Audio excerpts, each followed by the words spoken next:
Hi, and welcome to the Scottish History Podcast. Thanks for downloading. I'm Chris. And I'm Peter. Remember to check us out on Facebook and Twitter. In this episode, we're going to be talking about some local history of Glasgow, the city we both live in. What we know as Glasgow today is a result of a merger of many different towns over time. We're going to look at two parts of Glasgow which, just over 100 years ago, were independent towns known as boroughs, the boroughs of Govan and Partick. Today, these are settled parts of the city of Glasgow. Their citizens pay their taxes to Glasgow City Chambers at George Square. But before merging with the city, Govan and Partick were firmly independent boroughs with their own sense of identity, fully responsible for keeping their towns running. So what is a borough? It's a kind of local government framework or political act for towns and cities. Boroughs are an old idea tied up with medieval history. The meaning would change from century to century. The 19th century version of boroughs enabled growing towns to apply to Parliament for borough status as a way to cope with industrialisation. This gave power to local lawmakers over things like taxation, crime, sanitation, and public infrastructure. Over a 40-year period, Govan's population would grow by 10 times, from about 9,000 in 1864 to around about 90,900 people by 1904. Partick's experience was similarly dramatic. William Greenhorn, who experienced much of the change himself, describes the changes in his 1912 book, The History of Partick. Quote, "Between the years of 1852 and 1912, the onward march of progress in every direction was almost unparalleled in the history of towns in Scotland. A village of 5,043 inhabitants had become a town of 70,000 people. During this period, all the characteristic marks of the rural village had completely vanished, while other distinctive features of a newer age came and then went to make way for others more modern. In 1871, the picturesque omnibus gave way to the horse tramcar, which in 1901 was supplanted by the electric tramcar. A place which in 1852 was a village just beginning to respond to the impelling force of modern enterprise was now a town of great engineering and shipbuilding establishments, busy thoroughfares, and handsome buildings." End quote. If Scotland today were to experience the population changes seen in Govan and Partick then, with its present population of 5 million, the population would reach a clean 50 million by the year 2055. This massive change in the character of Govan and Partick was a result of a very important force in Scottish, British, and global history: Industrial Revolution. Industrial Revolution is a major theme for future episodes of the SHP. There's still so much work to be done to give it justice. The number of books on the subject is vast, and for the moment, we're set to Govan and Partick mode, not to the macro forces which shape them. For Govan and Partick, an array of threads combined to set off this explosive growth in the population. In the early 1800s, inhabitants of Govan and Partick found themselves in the context of a society with massive competitive advantage in the global economy. The Clyde itself, which had been for a long time too shallow for large ships to navigate, had been tamed by campaigning civil engineering projects, transforming the Clyde from a salmon river to an essential tool of industry, like a huge launching pad for Upper Clyde ports like Glasgow, Partick, and Govan, to access imports and launch manufactured goods into the global marketplace. This combined with excellent local supplies of coal, iron, and, later into the 19th century, of steel. Innovations in farming released people from food production to occupy the growing factories and cities. This was accompanied by the urban blights of worker exploitation, overcrowding, disease, and unemployment, but also new opportunities and freedom of choice in the form of growing disposable income and wages. There was also a dense network of technical and organizational knowledge which had been accumulating over hundreds of years in Scotland. Tom Devine's book, To the Ends of the Earth, Scotland's Global Diaspora, is a sweeping read, examining the roots of the set of skills which enabled Scotland's designers, merchants, soldiers, investors, and workers to make such a massive impact on the global marketplace across the 1800s and into the 20th century. As the late 19th century approached, Govan and Partick found themselves in a perfect storm of economic potential. For Govan and Partick, these wide-angle ideas would take form in the shape of factories, urbanization, and, politically, in the establishment of independent borough status. This last one would lead to a clash of civic identities between Glasgow, Partick, and Govan. In the 1830s and 40s, Govan experienced a shift from textile production to a focus on heavy industry in the shape of trades like shipbuilding. While today we associate watchmaking with the Swiss and chocolate making with the Belgians, Govan built ships became a benchmark of quality that would become known and respected around the world. Govan's first factory was a silk twisting mill. This is a process where you take the thread and twist it around a bobbin, the wooden bit in the middle that gathers all the thread around. A dye factory was also established. Dye manufacturing is a process where textiles are coloured on a massive scale. Brown McQuaid, in his master's thesis, points out that at the dye factory, employees were doing 60-hour weeks, with men being paid around about 12 to 18 shillings and women 6 to 7 shillings a week. So when we read this, we actually want to know how much 18 shillings would have come to in today's money. So we went on the National Archives and had a converter, and we put it in, and we found that 18 shillings is around about £40 by today's standards. And that was the National Archives gave you a kind of price list of things you could buy at the time with your wages, and it's not excellent, but so with your 18 shillings, you would have been able to buy a garbage bag of wool, which is nice. Yeah. Or you could pay the wages of a craftsman working on a building site for 4 days. So that's the kind of purchasing power. So the range wasn't very good. No. It would have been cool to have like food prices or rent. Yeah, but unfortunately, National Archives didn't have that. So it's been bags of wool for us. Yeah. So if you're interested in knowing how much your annual wage or your weekly wage today is worth in like the 1840s, go on the National Archives site. And they have a converter. It's pretty cool. For instance, my yearly wage means I can buy 35 cows. Yeah, not bad. That, among other things. You could have had 35 cows. You could have started a farm. The silk dye factory concluded business by 1841 and was replaced by a shipyard. For both Govan and Partick, economy and industry were vital parts of their civic identity. The borough coat of arms for Govan had as its motto non sine labore, or nothing without work. And for Partick, it was Industria Ditat, which means industry enriches. Which one do you prefer, Chris? Well, at first I liked non sine labore because I thought it was pretty intense, but then I thought it's too intense, so I got to side with the Partick motto. Yeah, nothing without work. It doesn't quite. It's a bit like you guys are slaves. Yeah. You have to keep working. Bit oppressive. And the Partick one, Industria Ditat, it's kind of like. It's like hard. It's hardening. Yeah. Industria Ditat, industry enriches, which is true. Yeah. So yeah. Ironically as well, Hillhead also had a motto which translated to endure. Yeah. Well, there was more to it. It was like to endure, or I can't remember exactly what it was, but yeah, it didn't endure. It didn't endure. It became part of Glasgow as well. Yeah. The changes brought about by Industrial Revolution created new sets of problems for the boroughs. And in the process of answering these, much of what we understand today as the modern city was also being invented. Urban crime was a new problem.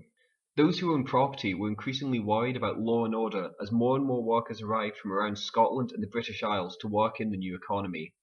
Contemporary William Greenhorn illustrates the problem in his book History of Partick. Quote, in 1843, a stout semi-Irishman, during a drunken spree, went through the village challenging any Irishman to fight. Upon this, a band of Irishmen armed with shillelaghs, which is a wooden club, turned out and literally took possession of the village, threatening and striking any person they met. The inhabitants agreed to watch by turns at night, but they soon grew tired of the self-imposed task, and 2 or 3 men were hired to watch by turns at night and 1 during the day. The necessity for combination for self-protection, which eventually led to the formation of the borough, was thus being recognised. End quote. Sanitation was a new problem, with human and industrial waste being ineffectively dealt with. Urban housing was a new problem. Transportation was a new problem. People needed to move across town in huge numbers to access their workplace and homes. It's interesting to think this was a time before cars, and the crowded streets would have looked very, very different from what they are today. Lighting and street maintenance was a new problem. Schooling for new urban population was a new problem. Healthcare for the new urban population was a problem. Yeah, it's interesting to think how lighting and street maintenance, or just lighting, the function of lighting in the developing boroughs is different from our perspective. So for our perspective, street lighting is about cars. It's about cars being able to see where they're going. But for them, it's also a given that there will be street lighting. Yeah. We never expect there to not be street lighting in a city. Mm-hmm. But you have to remember, back in the 19th century, street lighting was a new thing. It was an lamps innovation. and gas It's lamps like were coming in. do we bring in broadband for the city? Mhm. Do we bring in lighting for the city? Yeah, it would be like the advent of internet, that kind of thing coming in. It's that it was that big that you realised these people were walking around in the pitch black. Yeah, the city was in pitch black. Yeah, so security was a massive problem, as we just heard from the quote. So having street lighting would have drastically reduced the crime. That's why they saw it. It was like a kind of like street lighting was like CCTV. Mhm. So like you see like a camera enables you to see people, enable you to see people's actions in the past. Street lighting enables you to see them in the present, Mhm. and it's a form of security. Yeah. It's a security investment, which is pretty interesting.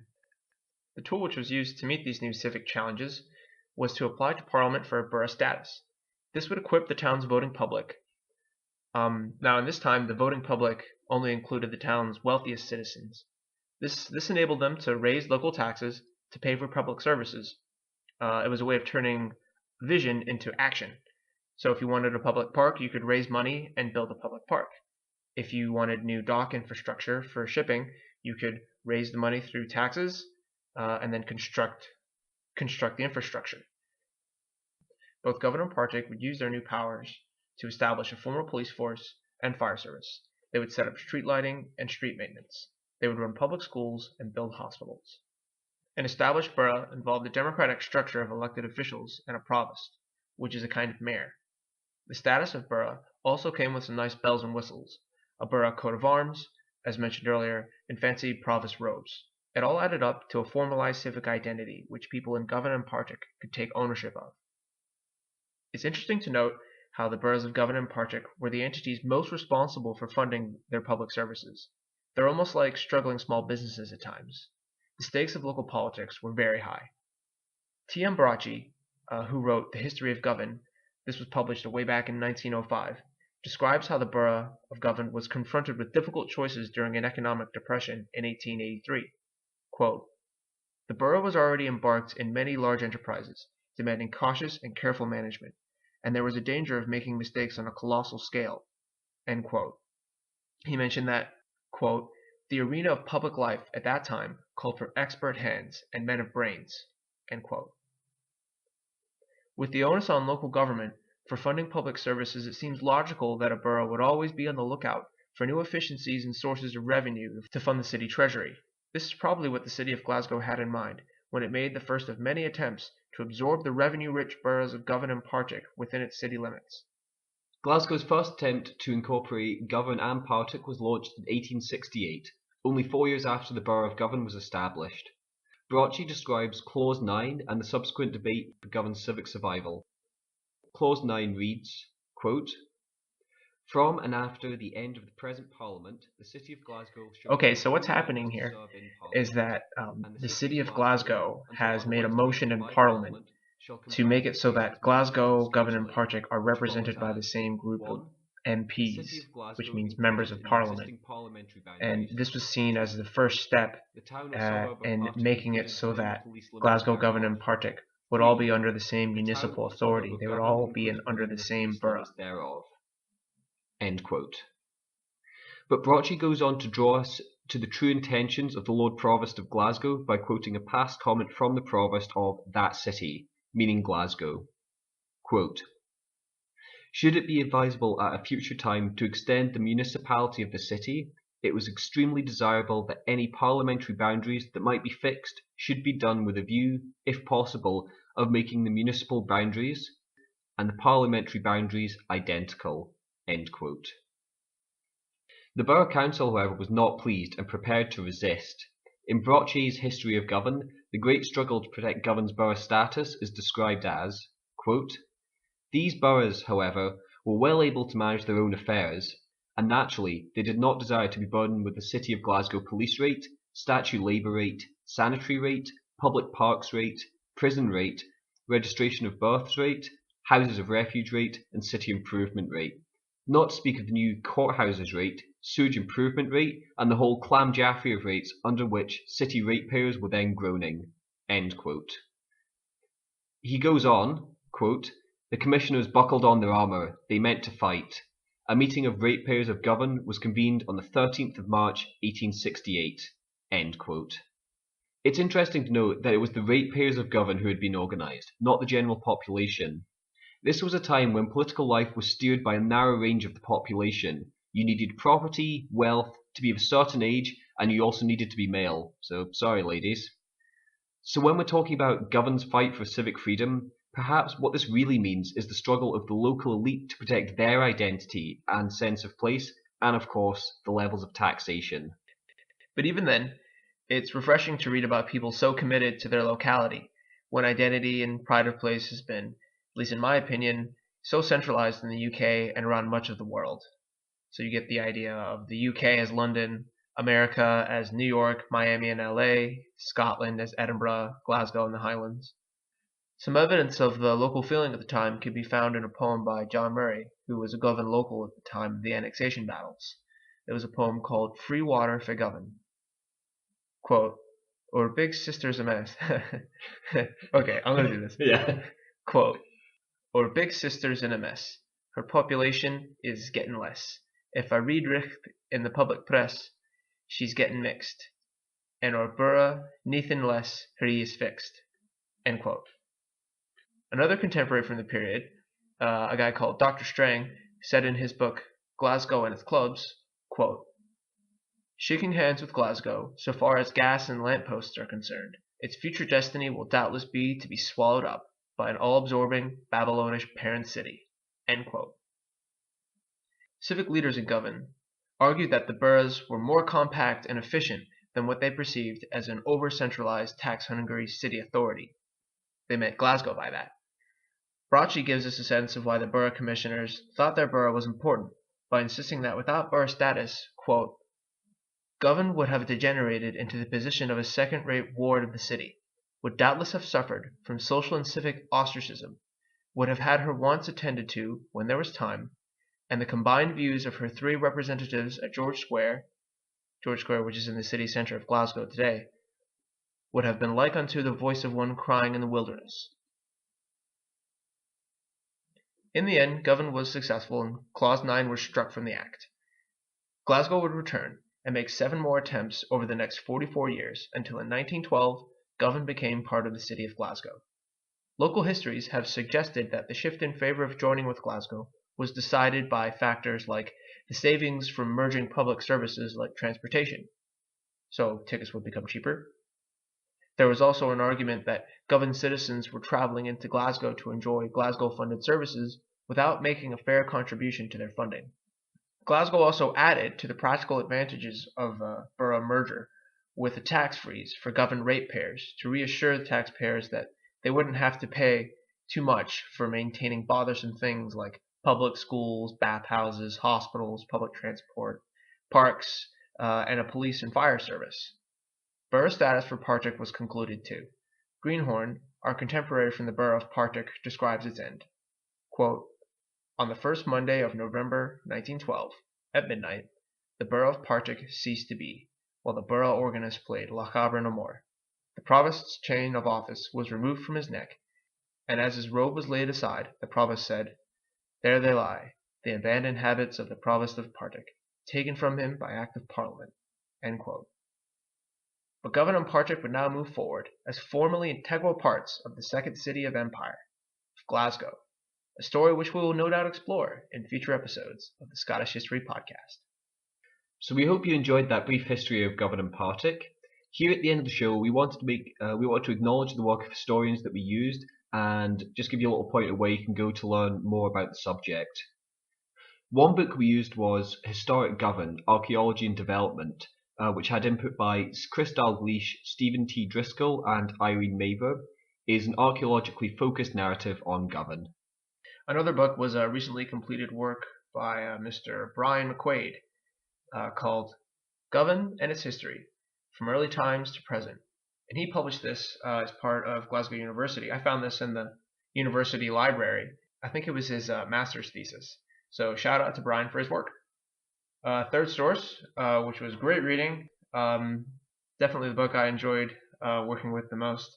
And this was by the main man himself, T.C.F. Brocci, who published his militant The History of Govan way back in 1905. A final source, which you can find online, is the Govan Remissances website.